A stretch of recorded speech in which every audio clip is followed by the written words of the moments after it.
This is Josh reporting for Captain Limousines again. We are at the offices of the Texas Department of Transportation in Mesquite, which is actually the Dallas district. We are talking with Tony Hartzell today from the department. Tony, what's your title? I'm a spokesman for the district. So Tony, let's get started and let's go ahead and talk about the planned extensions and building projects for I-30. Yeah, right now I-30 is under construction, almost finished on the widening project to go from downtown Dallas out to the Tarrant County line, which is our limit of responsibility. And what we have going on there is very interesting because we are opening an HOV lane in a couple of months. However, that lane will become a managed lane in late 2010. And that managed lane will afford a greater mobility for people and a predictable 50 mile per hour rate of travel along the entire I-30 corridor from downtown Dallas out to the Dallas Cowboys' new stadium in Arlington. I'm under the impression that we don't actually have any managed lanes in this area as of yet. So what's going to be the big difference between a managed lane and a regular HOV lane? You're right. This is the first managed lane in this area.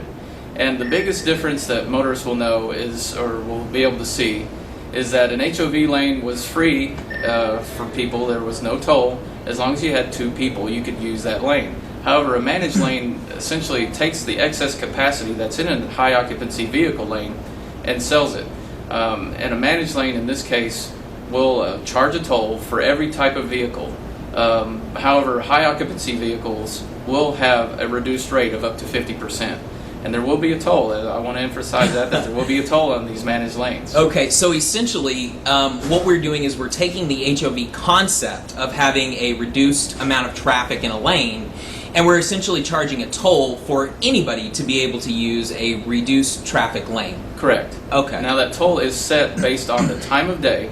If you're traveling in peak hour, you can expect that the toll will be higher, but it's also based on the congestion level of the adjacent lanes that are non-tolled. Okay. And so if there's a high amount of congestion on those non-tolled lanes, then you could expect to pay a higher toll rate to get into this managed lane. It'll be at a premium. But the managed lane, again, will begin operations in late 2010, right in time for the Super Bowl event coming up to the Cowboys Stadium. A little caveat there is that there will be the managed lane fully operational going from downtown Dallas out to Arlington. The other direction, because of capacity constraints, the managed lane will go from Arlington into Oak Cliff just beyond Loop 12. So it won't be able to go all the way into downtown Dallas until we widen a portion of I-30 right in downtown Dallas. I see. So potentially, if you wanted to, say, go from North Dallas to a Cowboys game, you could hop on 161 eventually and end up, say, at 30 or 20. Right. If you end up on 30, you hop on that managed lane, you pay a toll, and you're there basically way quicker. Is that? It does make it much easier for the commuting public to get there, yeah. And that I-30 interchange is going to be a 5-level interchange when it's complete as well. So there's a lot of work still to be done, but it's going to be a very good good commute for people when it is complete. That's exciting. So when you say a 5-level interchange, what does that entail? That's comparable to the Dallas High-5 interchange at LBJ and Central. Okay. You don't see them in many locations. They require a lot of work and a lot of investment. However, they offer direct connections from every direction of travel to every other direction of travel. And it also includes what we call a frontage road box, where you can travel on the frontage roads throughout the entire interchange and have access on frontage roads only. So it really opens up that interchange to a lot more potential and a lot more access. As far as the LBJ project itself, can we go into a little more detail on what that's going to actually entail? Yeah, so there'll be 3 managed lanes in each direction, and what you'll see there is going to be roughly similar to what you see on Central Expressway just north of downtown, where you'll have some lanes that are cantilevered, which hang over other lanes.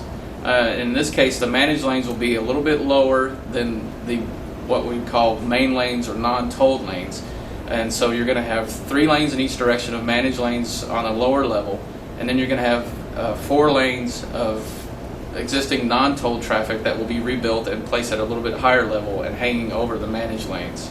And you'll also have some much improved frontage roads with some additional lanes in some cases throughout the project. So it's certainly going to cut down the amount of say like rush hour traffic on LBJ and some of the more congested times that you just don't want to drive on LBJ. Right. Well, what this will do again is the managed lanes will offer people that guaranteed 50 mile per hour rate of travel. Again, there will be a toll, but this will offer them that opportunity if they really need to get somewhere to the airport or to a client. They will have that option, which has not been there before. It's a game of chance sometimes getting on LBJ in the middle of the afternoon, and this will certainly help. All right, fantastic. Well, I think that covers some of the questions we had about what's going on project-wise in the highway department, and we certainly do appreciate your time. Thank you, Tony. You're so welcome.